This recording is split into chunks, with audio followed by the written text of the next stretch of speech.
get your official products such as this marvelous t-shirt that I'm wearing, or this great coffee mug that I'm drinking out of, and many other products with the show about stuff, the Stephen Davis logo at https://www.zazzle.com/store/a-stuff-store, and make sure you get your 15% discount today.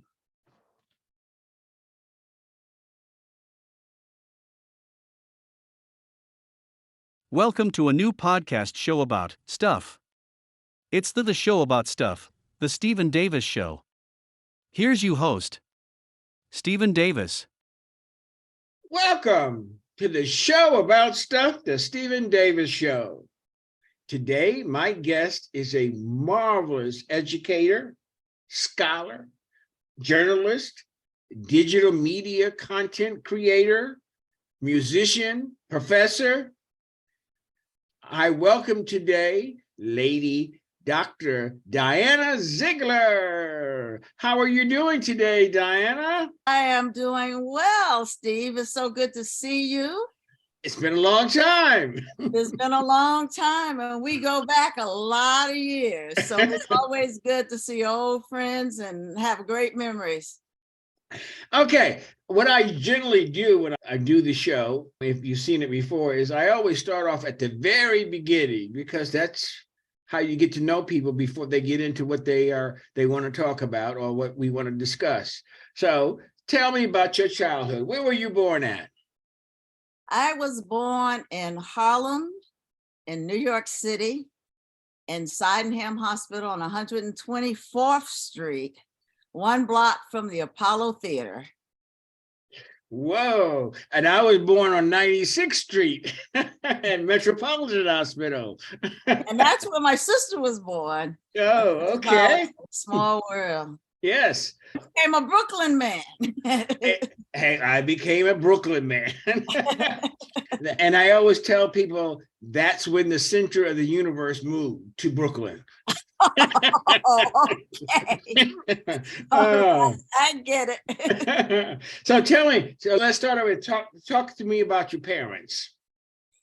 My mother and father are both from Florida. My mother was born in Jacksonville, Florida, and my father was born in Quincy, Florida. My grandmother actually left Jacksonville when my mother was 9 years old. She tells the story about how she was riding the subway, my grandmother just coming to New York, and her feet were hurting. So she had to borrow my grandmother's bedroom slippers or something because her feet were hurting at 9. So that was her introduction to New York. My father, he left Quincy, Florida at 16 and came to New York. My grandmother at that time was living on Morningside Avenue, 116th Street and Morningside Avenue during those days. And that's actually how my mother and father met, in the Morningside Park, because he used to play baseball. But my father was also the lead singer of the Morning Doves Gospel Quartet. So he used to sing on the radio. All the time in these wonderful white suits and stuff. And he was singing up until he left here. Yeah, I got something that I need to say. It's 3 degrees of separation always, but you never know that until you really start talking to people. My grandmother and grandfather were on 115th Street on my mother's side. Between 5th and Lenox, which is right down the street from where you were at the same time. We just didn't know each other. We were right down the street from each other. And do you remember the Regan Theater on 116th Street? Of course I remember the Regan Theater. We were right behind that. Okay, all right. It is a small world. We'll talk about 112th and 5th later. Oh, okay. But you go ahead. My mother and father actually met when he was playing baseball, as I said, in the park. So I found out that they got married actually a year before I was born. There were two other children prior to that. I have an older sister, and my brother's deceased. And as my sister, Patricia Ziegler, married William Guest of Gladys Knight and the Pips. They met after I was born. My mother and father moved to Astoria, Queens. And we stayed there, I guess, for so many years before we moved back to Harlem. Okay. And when you moved back to Harlem, where did you move to?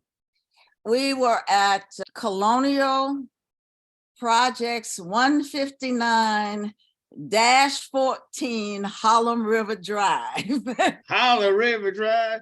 Yeah, right across from the river. The river was there. My sister and brother, they went to PS 156 school. And then the junior high school was Stitt. They actually went to school with Frankie and Louis Lyman. Oh, Now okay. they shipped me out. While they were in elementary school, I was too young to go to school and both parents were working. So my father actually took me to Quincy, Florida to stay with my grandparents until I was older and I could come to school because they both had to work and there was no one to take care of me. So my grandparents took care of me. And really, growing up in that couple of years, it may have been just a year and a half or so, is where I got my love for nature because there was nothing but woods. Especially in those days. And Quincy and my grandfather, who was quiet, just like my dad, quiet. I remember he had a little Kelly green boat. And he used to take me fishing with him. We'd be out there all day long, not saying a word. And then if I caught a fish, I didn't want anybody to fry it. I would cry because I didn't want them to fry the fish that I caught. But I didn't take up fishing, but I still have a love for nature and trees and all of that. I stayed down there for, like I said, a year and a half or so until I was old enough to, I guess I went down at about 4 or 5. I must have come back at around 6 or 7. But anyway. Did you start school there or did you start? I started school in Quincy. My sister tells me this, I don't know, that some teacher fell in love with me and taught me even outside of school because she thought I was smart. So by the time I came back to New York, I should have been going to the 2nd grade and I was going to the 4th grade. Oh, okay. My mother had my father come get me because my grandparents were trying to keep me. And my mother said, no, you go down there and you get my child. So I came back home. Ironically, my mother had 1 day off of work and she took me to PS 156 to the public school. They could not enroll me that day. She had 1 day off of work. So while I was in Quincy and somehow my family had turned Catholic. Now, I'd already been baptized twice because I was baptized Methodist when I was born. I went down to Quincy. They baptized me Primitive Baptist. I came back to New York Catholic. So my mother takes me over to Resurrection on 151st Street, McCombs Avenue, and says to Father Dugan, if y'all would take her, I promise I will get another part-time job for the tuition, we'll get her uniforms or whatever. Somehow she talked Father Dugan into taking me at Resurrection. Now he said at that time that I was just too small to go to the 4th grade. So they would put me in the 3rd grade. So I started out being skipped once. I keep saying, well, I probably could have stayed in the 4th grade. But anyway, I had then became in a silent world because Catholic school was silent. You couldn't talk. and the nuns and stuff. They gave me the foundation, or picked up on the foundation I already had. And I was a pretty good student and graduated from Resurrection School. You'll appreciate this. The year I graduated, the year before I graduated, getting mixed up, because it was like at Cathedral when William and Pat got married. But we had our first Black priest at Resurrection. This is my point. And he put a Black Virgin Mary in the church back there, like a night. He was Father Lucas. He was something else. He came in there and just changed everything around. So my last 2 years, my junior year and senior year of that, we had 7th and 8th grade. Actually, we had the 7th to the 8th grade, we had the Black Virgin Mary that was creating all kinds of stuff. Father Lucas was very well known, right, up until he died just a few years ago. Yes. A few years ago. Michelle Carlos, and who are friends of mine now, I just talked to them, or had a text today. Shake and Bake from the Globetrotters. Frank Shake and Bake Skeeter is married to Michelle Carlos, who went to Catholic school, who went to Cathedral. So when we met in Orlando, Father Lucas was a great friend of hers and her family. So I got a chance to talk to him as an adult before he passed when I moved in Florida, which will always be so special to me. So I was there doing Father Lucas. Okay, Father Lucas. And now my other grandmother, my father's mother, lived on 131st Street between 5th and Madison. And that was right down the street. Madison, Cathedral. Yes. Also, that's where I went. That's where you went? Here we go. Yeah. My 9th and 10th grade was at the Annex. That's what we call the Annex on 131st and Madison Avenue, where we used to come down the stairs. We couldn't talk there either. So it was very noisy when we got out, and we used to roll those skirts up and make our skirts short because they were hanging between our ankle and our knees. And I went for a while, because my father was in the military, so I went around. But when we couldn't go with him, we came back and lived with both my grandmothers. During the week, we lived with my grandmother on 31st Street, and I went to 133. Wow. And we didn't meet till our 20s. We were on each other's path. Definitely. It was in divine order for us to meet. Now, I did a show not too long ago, just recently, and just like now, I'm talking to this woman. Her name is Joyce Johnson, and she mentions, I grew up partially in Fayetteville, North Carolina, and my father was from Fayetteville, North Carolina, and he went to E.E. Smith. I said, I know a whole bunch of people from E.E. Smith. I lived in Fayetteville because my father was at Fort Bragg. So I love it when I do shows like this, where it's not pre-canned, it's just the excitement, because you just learn about somebody that you've known for a long time, but then you're learning the little intricacies that you should have known a long time ago. We were moving too fast back then. Now, you went to high school there. I went to the 9th and 10th grade because after that, my mother moved to New Jersey. We were living on 112th Street and 5th Avenue. That's what I was saying. I was going to get back to that. We lived in Stephen Foster and Hollywood. We moved from Colonial to Foster. So we were 112th Street and 5th Avenue. My grandmother lived in the Stephen Foster, the one I was telling you they lived on 115th Street. And then I had an aunt that lived in that building on 112. 112. I'm still in touch. In fact, I had lunch with some of my 112th Street people when I was in New York in August. When we go up there, we go up because that's the building. We were living in that building with my sister, and William got married. William Guest of Gladys Knight and the Pips, and my brother actually died in that building, 112th Street. But every time I go to New York, I remember my sister taking her kids, her grandkids, recently in one of our visits about 4 years ago.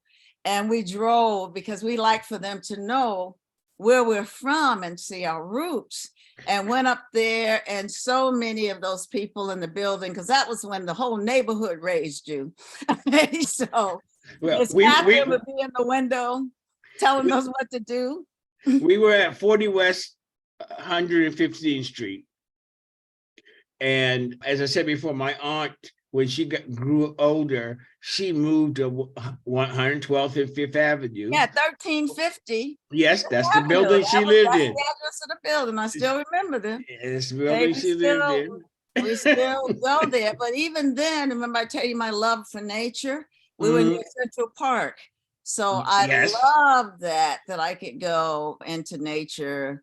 And with the boats, because when you went into 110th Street entrance, it was right near where you can rent boats and ride around. Oh, exactly. And later on, I used to live in Central Park with my bicycle. And later on, they did, because I remember seeing Kool and the Gang there at across 110th Street, the club that had in Central Park. I tell you, yeah, those were the days. So what high school did you go to?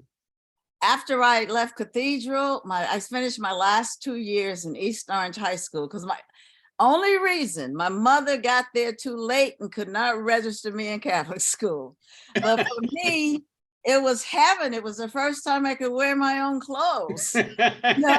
I had football and basketball game, and I went in there the year that the song "The Girl from New York City" came out. Oh, yes. And that was the song that they would associate with me in high school, because I moved there, the girl from New York City, and my whole family was into fashion. So I was really getting a chance to really wear my own clothes. And they said, "That's the girl from New York City."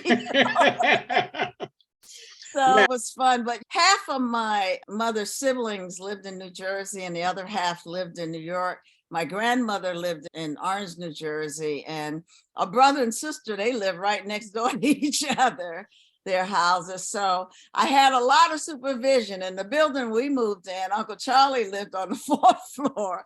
We lived on the 1st floor. I had a lot of family around. And then I got a chance to go to school with my cousins, with my first cousins that I would only see at Christmas in my grandmother's basement.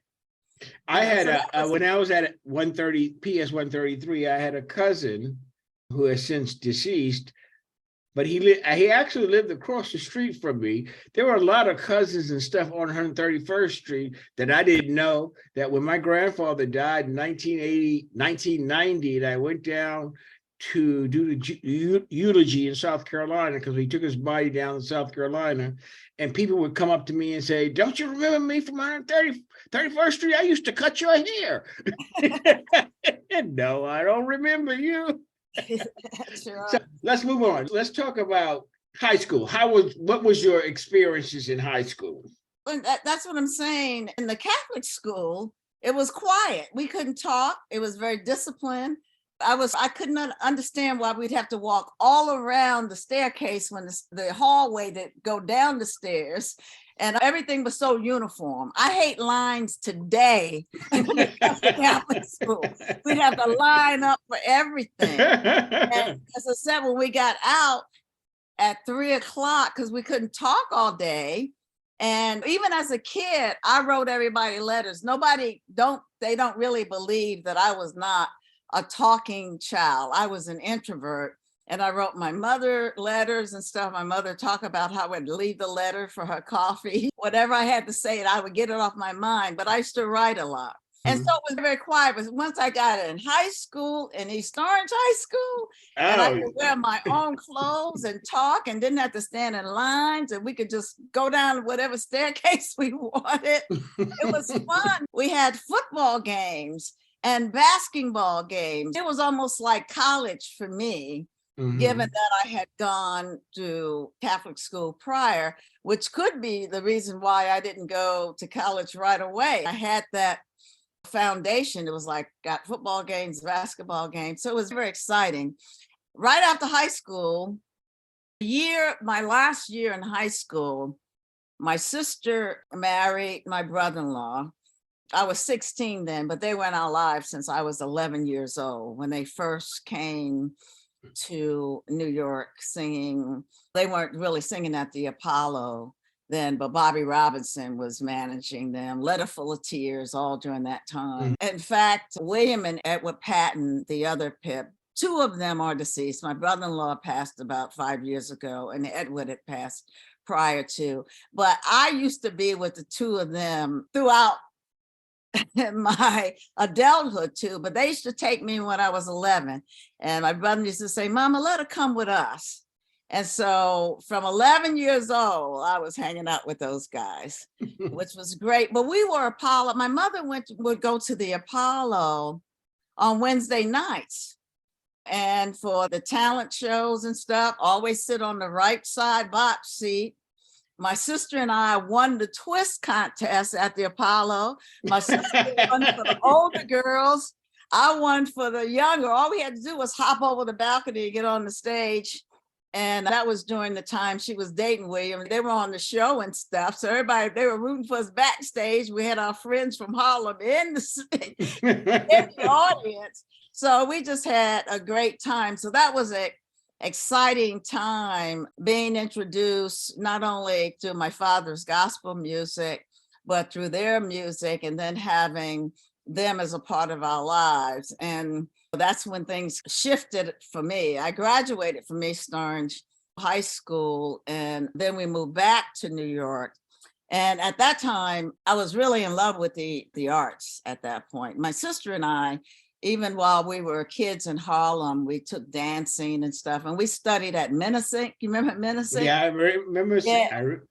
Yeah, I think Debbie Allen studied dance and stuff there, but I followed my sister doing so many things. Pat and William met at the Apollo. And so I really thought that I was going to be a dancer or theater. I worked for Eddie McClintock, remember? He had a theater program and Voices Incorporated. So I worked for a couple of theater companies and all of that.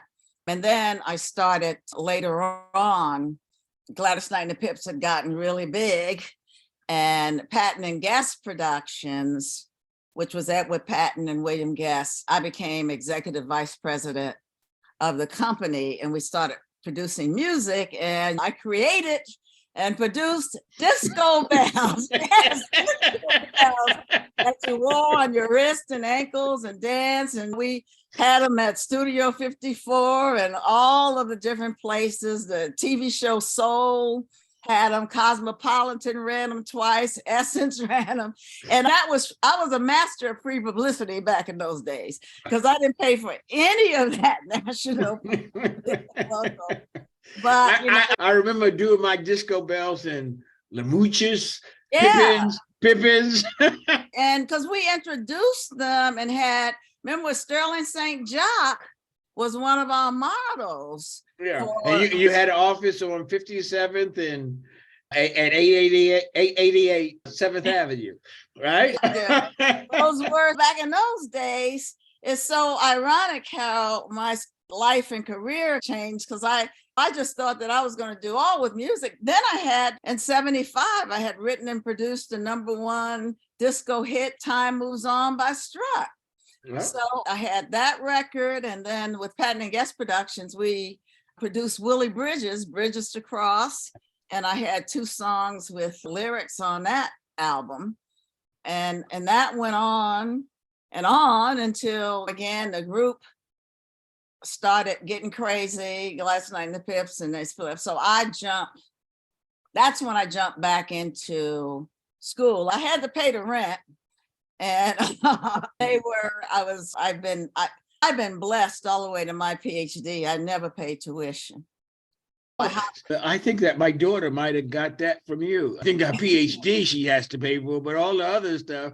Oh, yeah. And I guess that was that foundation down in Quincy, Florida, that started my brain, because I've always been a thinker, always thinking, following, trying to figure things out regardless. So when I went to Baruch, it's funny because I was still dealing with patent and guest production, still dealing with disco bells, still dealing with music.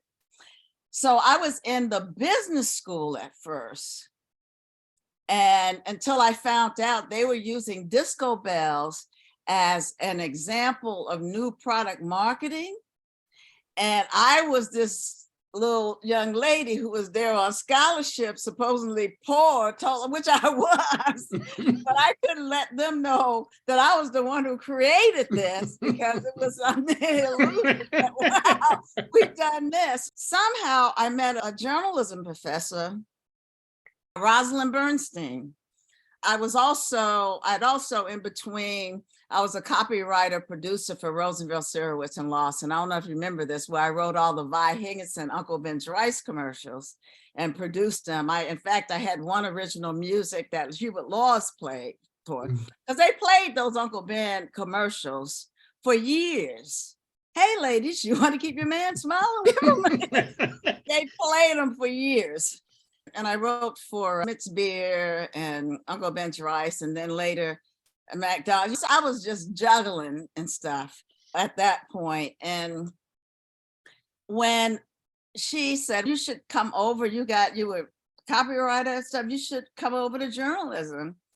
And I said, okay, because I needed to get out of that business school. Because I used to actually go to school, change clothes. I would have just walking shoes, and then I put on some fancy boots, change my coat, and then I'd go to the record study from school. And that's because I still had an assistant that we were paying who used to pick me up in the car. And I used to change clothes and then go and try to handle all of our business until things really got dark as it relates to the group, and they finally separated. Anyway, I did, I guess, in journalism, that when I left there, I won like all the journalism awards. I won about 7 journalism awards, including the Script Howard Awards. I was also the managing editor of the newspaper. I was the photographer. I was the director of the radio station, and did the first video, because if you remember Steve Burke and all of them who did video, some friends back in the day, they were able to shoot my news stuff, and I introduced them to video. By the way, I went to Baruch also. No. Yes. Oh my God, this is crazy. But we know one person didn't. The guy Santos in Florida didn't go to Baruch. But y'all can check, folks. I was there. Oh. Yeah. So you went to Baruch, you got your degree in Baruch, and then I was a double major, journalism and music. I was in the choir, and I was a minor in education. And then the dean of students at that time he was a graduate of Washington State, and he knew he had another friend at Southern Illinois. So he had me apply, because I was not going to go to graduate school right away. And he says, no, you're too great. I graduated cum laude. Good, you had the GPA and stuff. You need to continue your education. So he had me apply at both Washington State University and Southern Illinois University.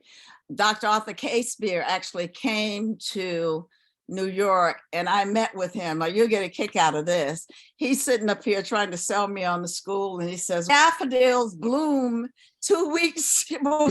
What the heck do we know about flowers? We saw them in botanical gardens. Okay. So I had no idea. And I'm just saying, yeah, it came again. What was the best deal going to be? I was only going to go to SIU, Southern Illinois University, Carbondale, for 1 year. However, 2 weeks after I got there, my father passed. And I was a daddy's baby. And I don't know why. There used to be a guy, I don't know, this guy, Shipley, but he used to do these commercials, and he would take off the glasses. You have a friend at Chase Manhattan. He was one of my professors. When my father passed, and I never forget, I went to his office because I told him I had to go home, and he made the sign of the cross, And for some reason I said, and I don't know why I said it, I said, I'm going to be Dr. Ziegler to do something in tribute for my father. I don't know why I said that. Okay, so because I didn't want to return. Even when I came back home, I would forget. So that was like the thing that turned around. But even after I was there 2 weeks and I went back, I got my own TV show, Dimensions. I became the host of that, which I did for the whole 3 years or so I was down there.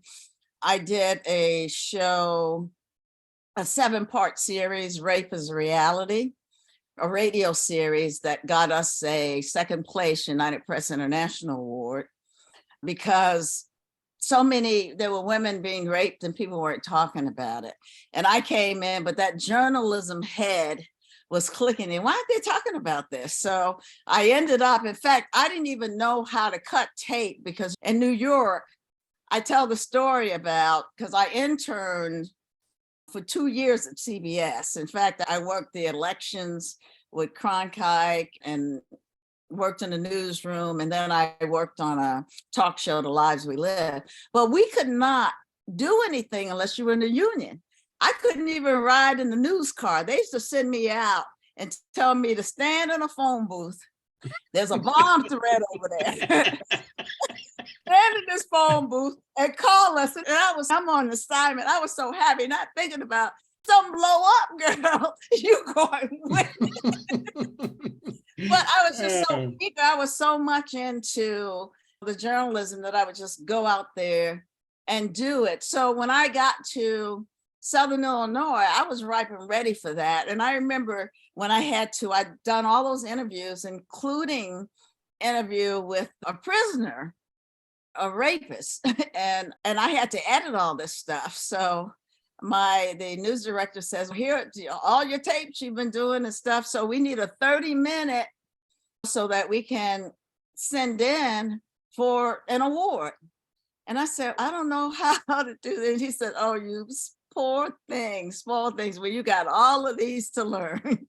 So luckily what helped me was my music, because I could hear in between breaths and rhythms, but I cut it. We won the second place United Press International Award. Now tell me about the cultural shock between living in New York and going to Carbondale. Let me tell you, the culture shock. One of the people who worked with me on the Baruch newspaper, remember the reporter? The reporter, that's the one that I was a manager at. He had a sister in St. Louis. I didn't even know how to get to Carbondale, because you couldn't I wasn't gonna get on a 6-person plane. So he had his sister meet me in St. Louis. Sounds like a movie. Yeah, and then the next morning, she took me and put me on a bus to Carbondale. I almost cried all the way, because every time I woke up, I saw nothing but cornfields. That's what I was just thinking. I cried. Literally, I was in shock. I was crying, and I never forget Harold Bledsoe.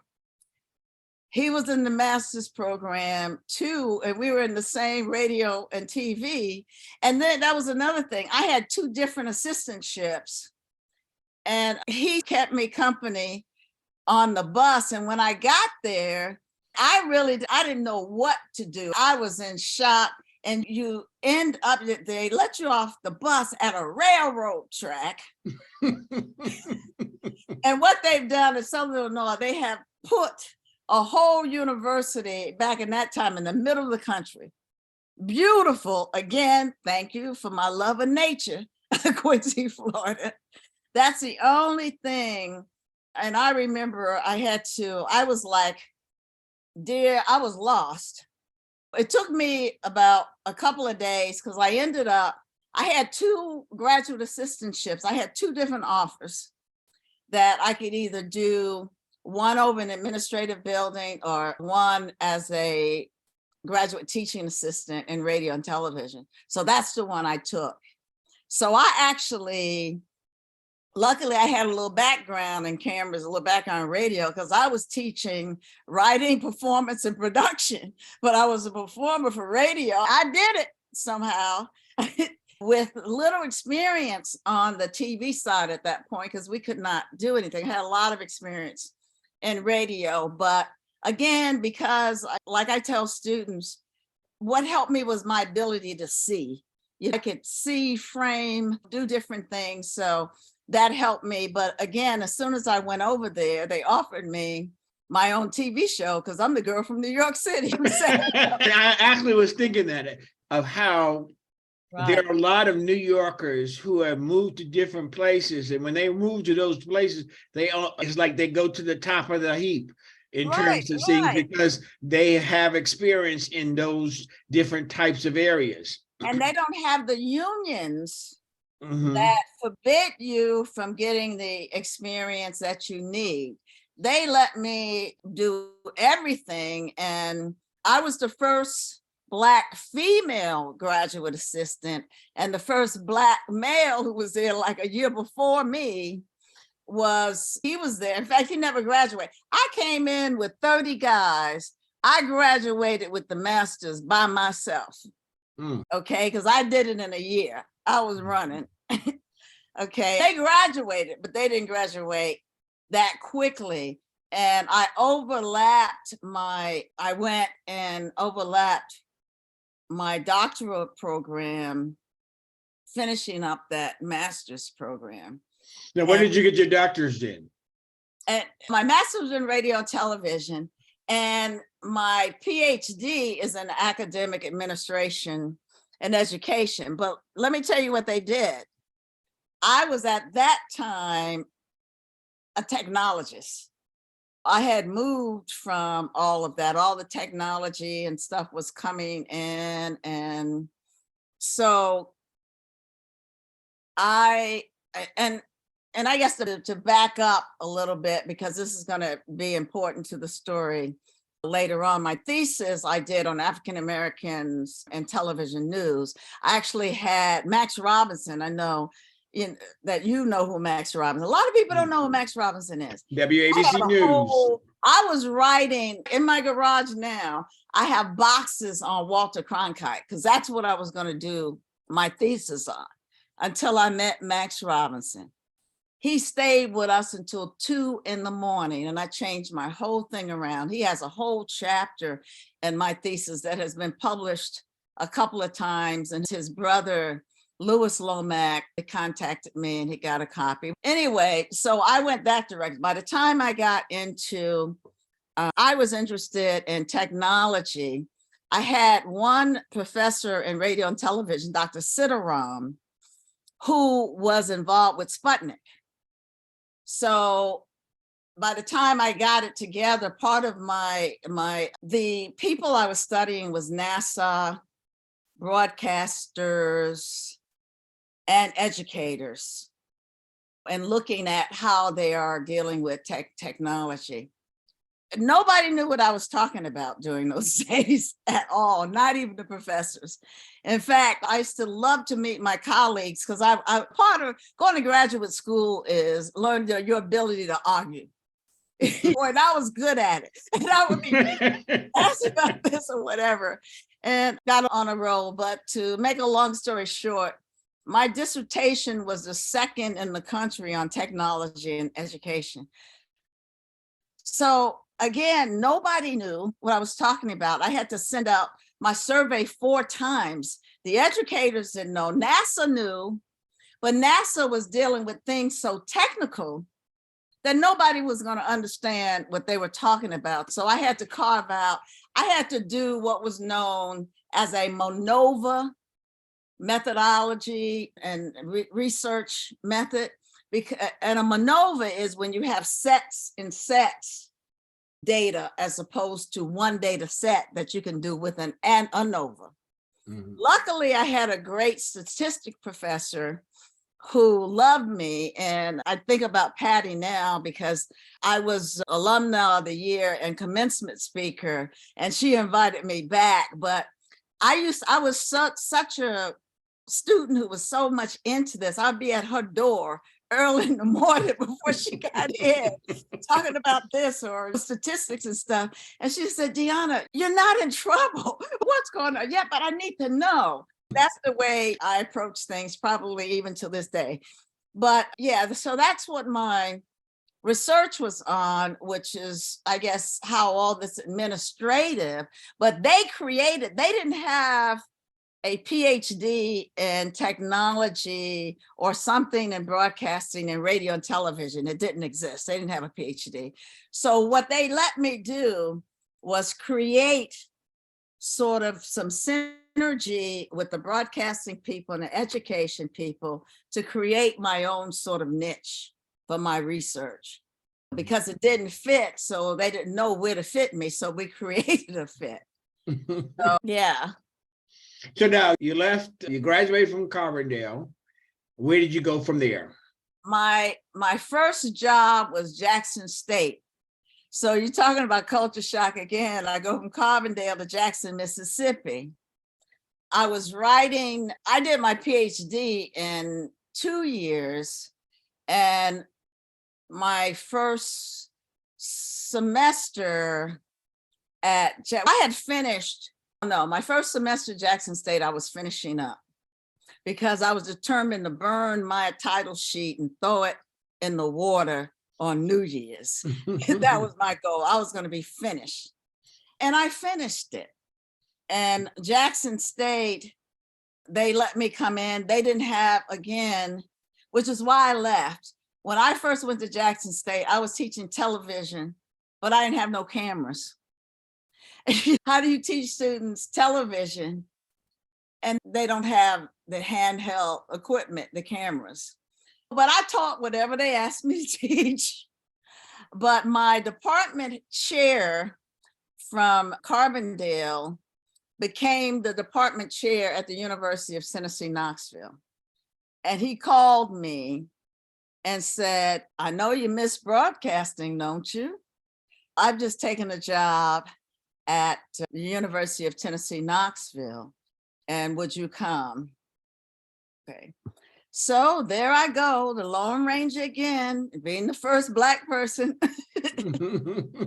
to go in and be a professor. I remember the dean and Kelly Leiter, he was a little guy looking at me now.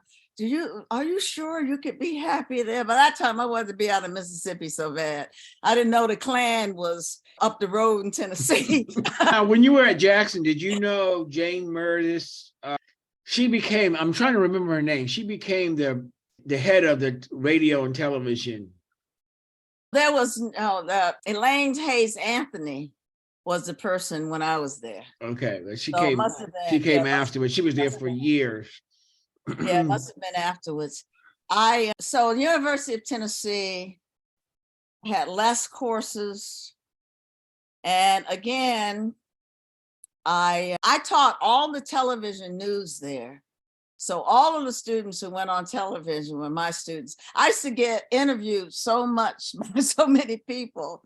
And then I was tapped for a political talk show, the Tennessee Report. Black, the only woman on there with these 4 guys. Our show used to follow Brinkley when Brinkley was on. And we used to get a 5 share on a Sunday in Tennessee. But you had all of these people, government, this is the governor's board. Somebody, Ron McMahon used to come, he'd have an envelope with dirt, everything. But they invited me on the show when Clinton was running for president, just to interview and talk about the election. But I did so well that they invited me to join the show. So I did the Tennessee Report for about 3 years or so, and then commentaries on the news. And I had a show with my students I was on the ABC affiliate. I had a show called Weekend, a news magazine show with my students on the CBS affiliate. I continued in that particular vein through there. And until I did a lot of stuff in Tennessee. Did you like living in Knoxville?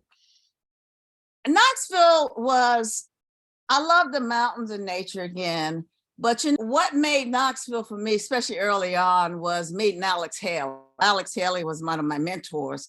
And I'm actually in the Warner Brothers production that they did he was Malcolm's daughter's godfather. She's doing the narration. I actually, when they came to do it, I was just supposed to be the coordinator of production and stuff. And then they found out how close we were. And they said, no, we got to interview you. But Alex, everybody calls me Dr. Z, and that's because of Alex. He made that my household name, even though people started calling me that at Jackson, but he made it household. He said, I can't say Dhyanna or Ziegler. So I said, people call me Dr. Z. So he said, take me with him a lot. In fact, I have video. I used to shoot him every time we would go someplace. And then he was on a 2-acre farm. When I was president of Black Faculty Staff Association, he would give me the farm. I used to get people off work for 3 days. And I created a conference and we used to have it at Alex's place. My mother's even come down. He would sign books everywhere. In fact, I went with the president to his funeral in Henning, but I spoke for his memorial at the University of Tennessee. That's how much we hung out together. I love and still miss him. I have a letter hanging here on my wall that he dictated to me on Christmas Day. He was on a ship. I sent him a Christmas card and he was out there. But this letter was so special. He starts talking about how he always goes and as he's crisscrossing and he's out there near the Azores, and I'll tell you why that's important soon. And while he's there, he found my card and he says, since roots, he talks about roots in the letter, and he just says, and I want to wish you too, young lady, Merry Christmas. So I have that framed over there. And then I have a picture of his covers in all languages. I think there were only 3 of them. The University of Tennessee has one, I have one, and his assistant at that time. I got everything that he's ever sent. I was fighting with people back in the day about when they were trying to talk about him. They were interviewing me in Atlanta and stuff. And I met Oprah there, Lou Gossett, Sammy Davis Jr.'s wife. When she came, boy, we all danced all night. He suggested, it was wonderful. We used to get in that Jeep and ride around. But the reason I'm bringing him up, because Alex helped me get published after my dissertation, because he used to take me to the farm, show me those sardine cans, and said, I ate all these sardines. And he said, you can keep writing. He actually read my thesis that I was telling you about and told me, take out Mac's chapter and publish that. And that's what I did. And it was published twice. It's in the Journal of Black Studies, and then it got published somewhere else. But he helped me kick off that. And after that, I was just writing. I want to tell the audience that pre-Dr. Z, we just used to call you DZ. Everybody still calls me DZ. And it's funny, all of my cousins in New York has called me DZ, and other people call me D or Z. So that will always be my name, DZ. Now, what made you decide to leave the University of Tennessee? Because it sounded like you were having a wonderful time there.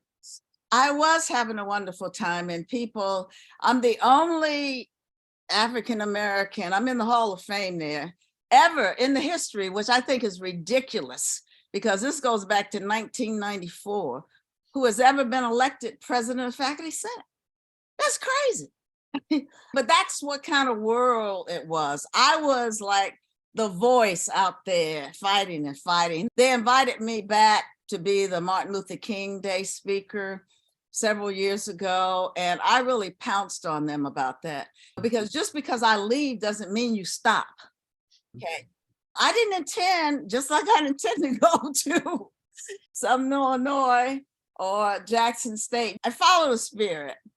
So I got a call. I had a colleague that I was very active in the Broadcast Education Association, which is part of NAB, and always there. And they have an endowed chair, Garth Reeves. So my colleague called me and asked me if I would come for a year to teach the students, introduce them in the Garth Reeves Eminent Scholar Chair.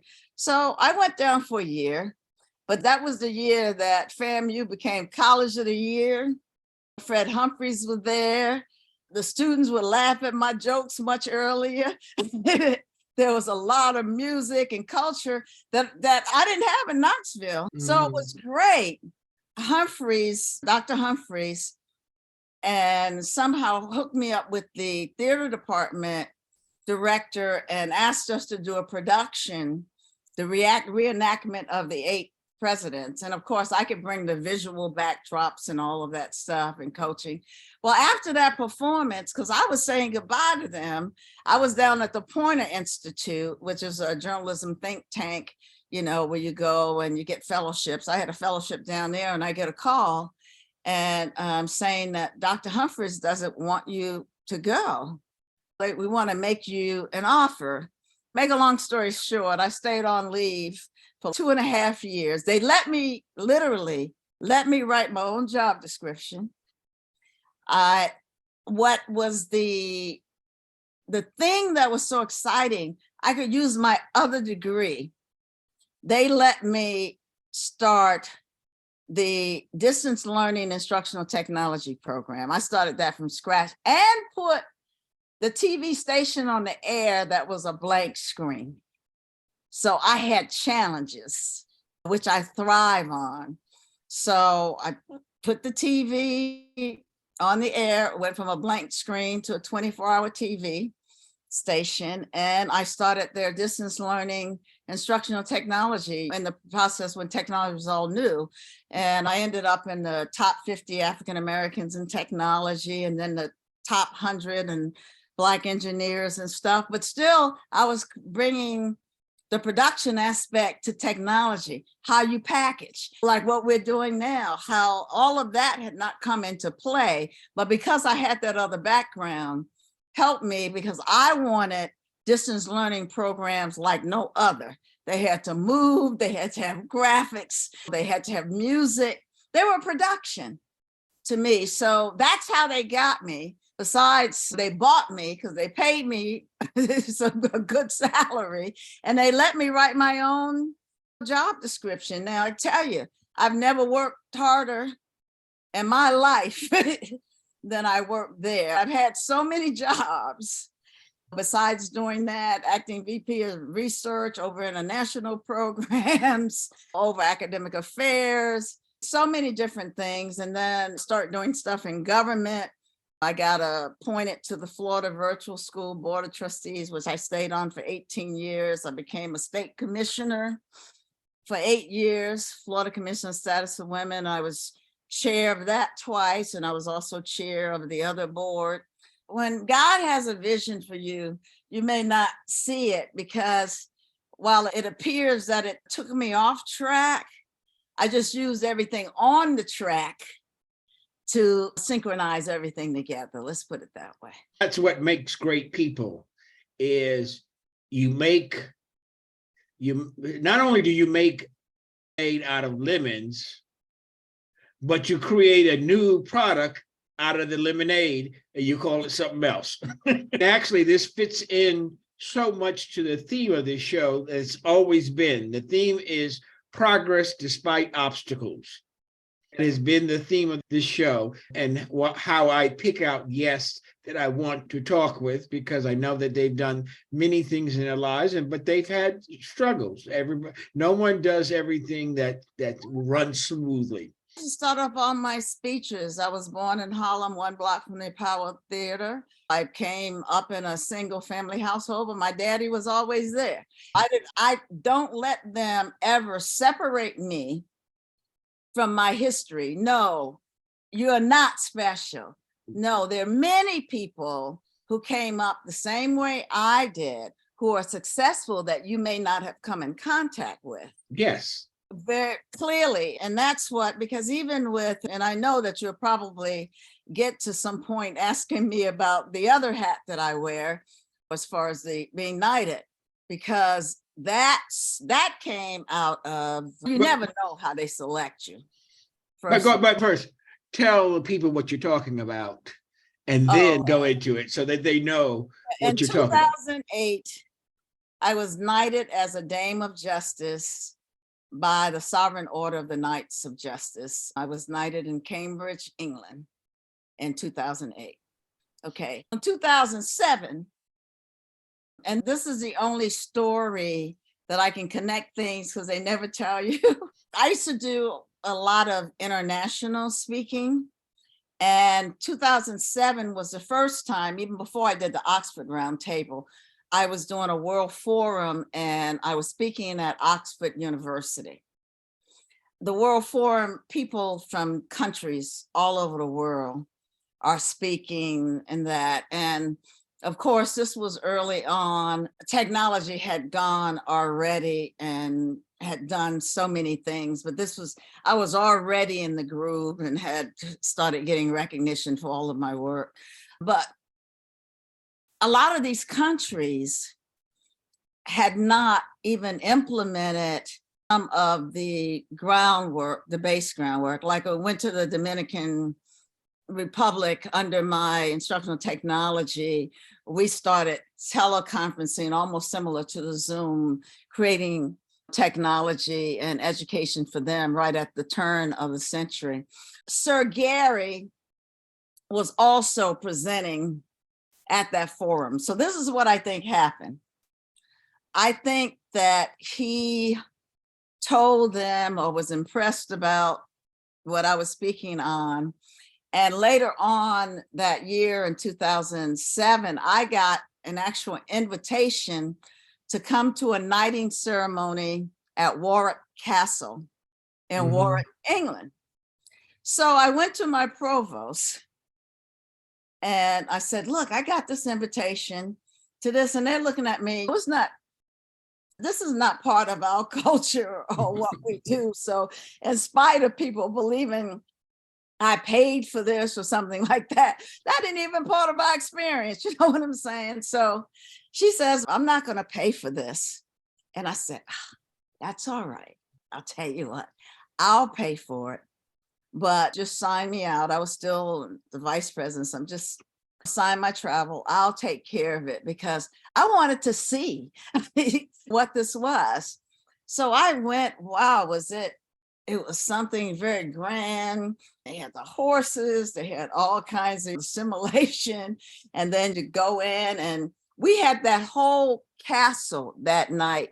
I don't know how much money the Knights of Justice paid for that castle, but there was nobody in that castle in the evening, us and a few people working. I had toured the Warwick Castle before during one of my international trips. And in the room, which is why I wanted to go, in the room that we were having the knighthood celebration, it was then Prince Charles told me on that tour that he had an event the night before when I first toured it. I mean, to me, okay, I just want to be in the room. Maybe something will rub off on me. I went and they sat me at a table. I still had no idea. I'm so naive. I don't know what's going on with Sir Roger, who was a big deal. He was a knight commander. I'm a Dame commander now, but he was a knight commander. It's a different rank. And I'm just happy to be in the room and stuff. So I see him and Sir Paul, who was the Grand Chancellor at that time. They get up. Paul comes and taps Roger. I'm gonna stop using sir and stuff on the shoulder, and they go to talk. So Roger comes back and he says, wow, you're really quite a lucky young lady. Still, it had not even dawning on me, okay? During the knighting ceremony, after they knighted so many people, I think it may have been 7 or 8 people, they gave me, my name was called, and they gave me a bronze medal for my work in education. They gave a medical doctor, he was from one of the African countries. We were the only two. And I'm saying, wow, that was a complete surprise. The next year, that was 2007, 2008. I don't know if you know it, but I also do work for the State Department, Commerce, USAID. I'm what you call a public member of the Foreign Service. I evaluate tenure and promotion of foreign service diplomats, and I serve on these boards with diplomats, but they have foreign service officers. They have to have one public member by law to make sure that everything is honest because they all know each other. And because when I was over international, we had a diplomat in residence, I got appointed. I've had 7 federal appointments now, but I got appointed there for the state to come up there for 10 weeks in the summer to serve on. And it's so funny because the first board I served on was called the Threshold. That's the top where you either get thrown out of the Foreign Service or you're going to cross the burning sands, like we say in our While I was up there, I got a call from Zaprol, and he said, Lady Dhyanna, while I was staying in DC, I was staying right across from, they treated me good too. They put me in a little condo right across the street. So he calls and says, Lady Dhyanna. And that's how I knew I was being knighted.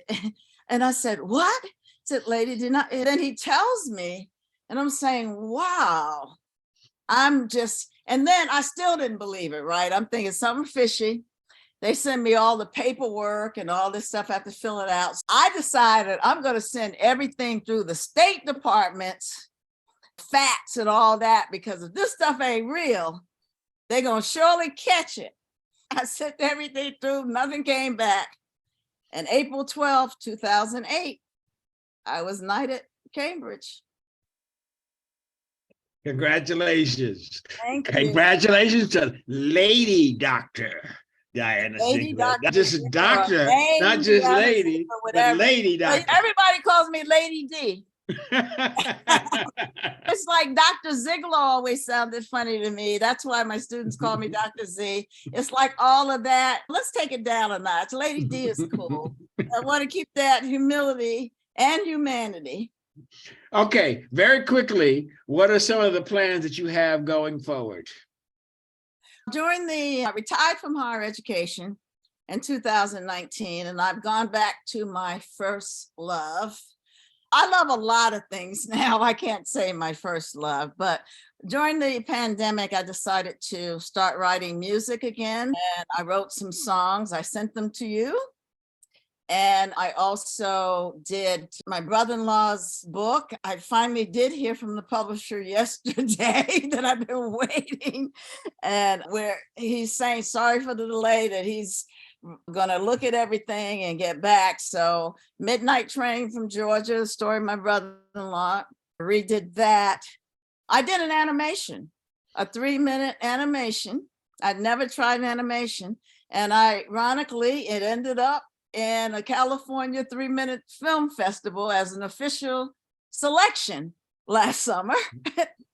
Again, something with music and everything, but I really love music. As I said, I went back to writing, producing music. I sent you the songs. What do you think? I think they're great, and we will talk about it. Right.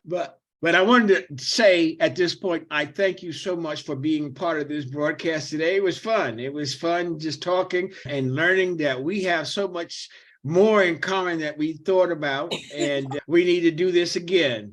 After knowing each other all of these years, and we have so much to talk about, and you're not going to miss me when I come home this year. Okay. Thank you for, inviting me. Sorry it's taken so long. I was trying to get great things to talk about it, but this has been fun. I appreciate you. Okay. That's it for the show about stuff. We'll see you next week. Thank you. All right. Thanks so much. Have a good one.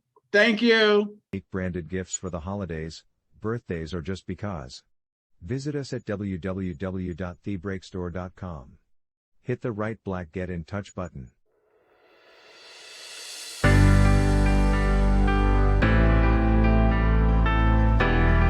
Thank you for tuning in this week. Hope you enjoyed this show about stuff. See you next time.